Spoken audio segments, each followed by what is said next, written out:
Continuing on with computer concepts, module 4, operating system and file management.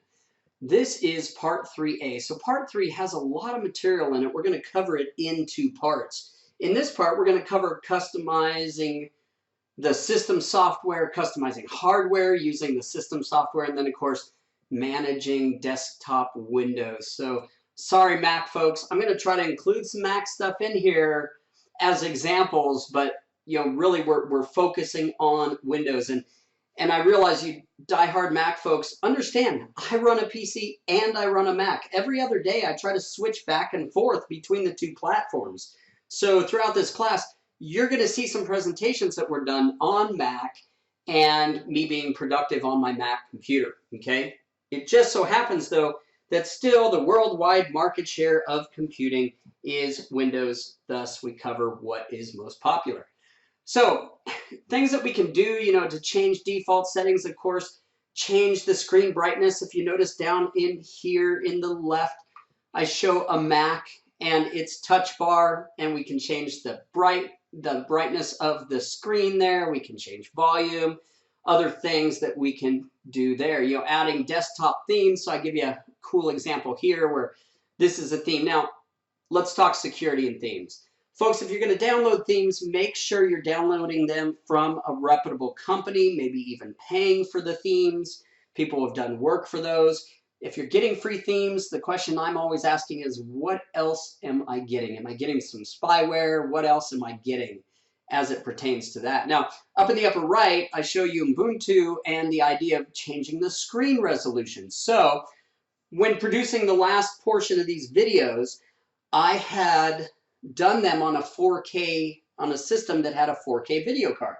When I went to render them, I moved them over to a 1080. So when the 4K rendered, it only really rendered in 1080, leaving things not as clear as this 4K presentation you see here. So just an idea of, adjusting that screen resolution for what fits. Of course, the smaller screen resolution, the bigger things are on the screen. Adding a sound theme, I've got an example here of adding a sound theme. And then, of course, in Windows, pinning frequently apps to the taskbar. So this area down here on a desktop is called the taskbar. And a lot of times, if we go to the Start menu, which would normally be here, we right-click and we right-click on an app.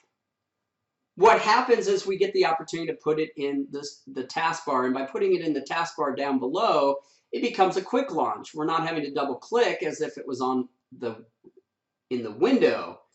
We can actually just single click and make it work. So customizing system software, link to your smartphone computer, uninstall apps, add accounts, manage network connections. So what networks do we want to connect to? What don't we? This is how we would manage Wi-Fi, for example. We're going to take a quick look. And then customizing the desktop, moving things around. Realize that the taskbar that's normally down here at the bottom could be put on the right, it could be put at the top, it could be put at the bottom, whatever becomes most convenient for you. Now, as it pertains to linking your smartphone, I have found that when I'm in the office, having my smartphone to where I don't have to touch my smartphone, but I can interoperate with it via my desktop works. And I'm going to give you an example. So here we're looking at my desktop and I've done this screen recording. I'm using a piece of software called Dell Mobile Connect. You see that right there. And with Dell Mobile Connect, what I'm able to do is get a representation of the screen of my smartphone right on the screen of my computer. So there I am, just taking a quick video, looking around. I'm going to switch this over so you can look at my ugly mug. Beep, there I am.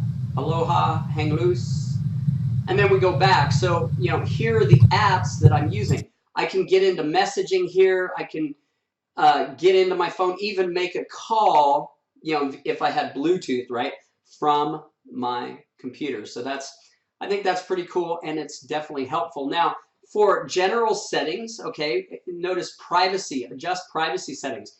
There are a ton of privacy settings, and you need to choose which ones you want on, which ones you want off. If you don't want applications knowing your location, turn that off.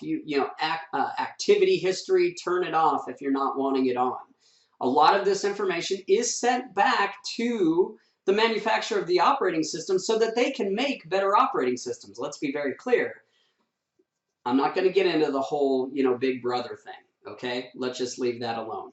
Here's the thing. You have the control to manage your privacy, and if you're not managing your privacy, then you're actually actively choosing to give up your privacy, okay? Now, some may argue with that and say, you know what, it should be the other way around where I should have to click to give the information. And maybe you're right. There are definitely two sides to every story.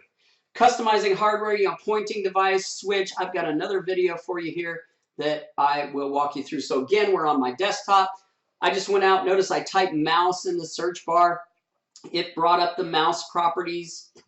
I then clicked on that. I've got to move the window over.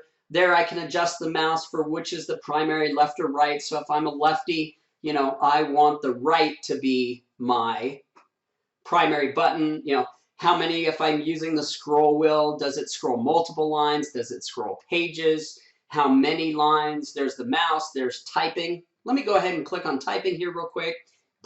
Again, looking at typing, all the things we can change, the shortcuts, the autocorrects, everything that we do with the keyboard as it pertains to the operating system. So those are two quick examples of those items, okay?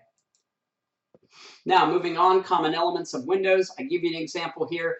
These are things that you may, in fact, be tested on if you're in my class. What is the file menu bar? Now, we're looking at an old operating system. Some of you are like, the file menu bar no longer exists. We call that a ribbon. Yay! It's a file menu bar. It's a ribbon. Call it what you will. You should know about minimizing and maximizing and closing windows. Those are, red, green, and yellow within the Mac operating system. Where's the title bar? How do I resize a window? How do I scroll a window? These are probably things that you already know.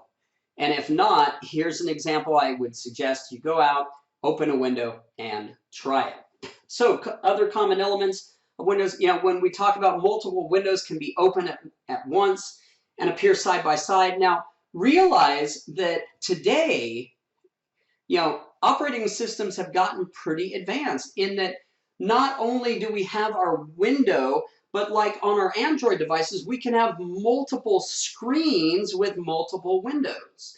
And we can do that on Windows 10 as well, where we can have one screen that's work, one screen that's pleasure. We can put things on there that we keep on there and work back and forth between screens pretty easily. Okay. Now for Mac, to start a program, you can go to the Launchpad Rocket. I've got a little example up there in the upper right, and click on an app. We can double click on an app that's there. We can use, if I remember correctly on my Mac, if I take all my fingers, put them together on the touchpad, and then span them out, it opens up the app folder. Ding, ding, and off I go. So learning these shortcuts can really be helpful and efficient when it comes to doing this, utilizing your computer to its fullest, okay? Some people aren't even familiar that you can do Control-C for copy, Control-V for paste. People are like, wait, why not Control-P? Well, Control-P was used a long time ago for print. So we have to use V, it's right next to C, it works very conveniently. I just think of it as V-paste, V-paste. I don't know, it works for me. So in 3B, we're gonna cover administrative tools. So there's a lot of data there. I didn't wanna run over on this video covering too much. I hope this video was useful and I hope to see you at the next one. Take care.